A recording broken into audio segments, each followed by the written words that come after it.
Assalamu alaikum everyone, welcome back to my channel.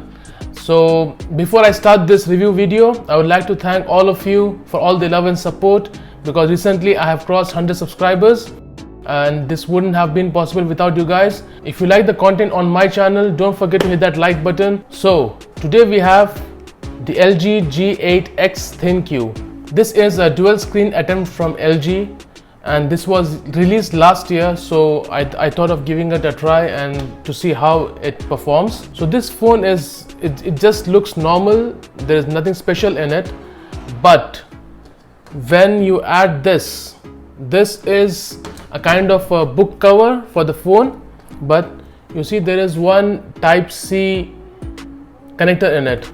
You just insert your phone to this connector, press it over here, and then you get this.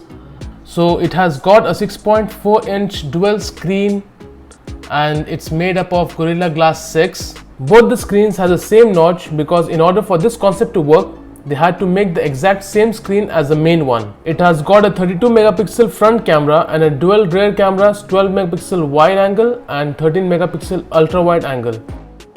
So this smartphone is powered by a Snapdragon 855 octa-core chipset, but it only comes in one variant, that's 6GB RAM and 128 gigs internal memory, but which can be expanded up to 2 terabytes. You get the fingerprint sensor under the display, and this battery has a capacity of 4000 mAh. This phone is not like the Samsung Fold or the Huawei foldable phones. This is purely a multitasking phone, so that you can use both the screens for different purposes.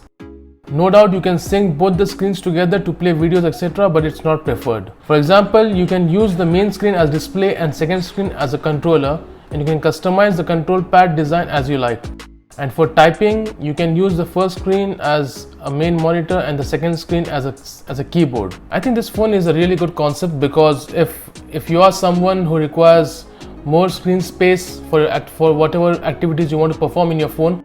For example, on one screen you're watching a video, on the second screen you're making up a note, or you're doing some other thing, you're using some other app on it. So this phone is a really good attempt from LG, but as per its price point, it just retails for $450 or 1,600 dirhams. So I think in this price point, this is a really good dual display phone. So guys, I hope you enjoyed this video. See you next time.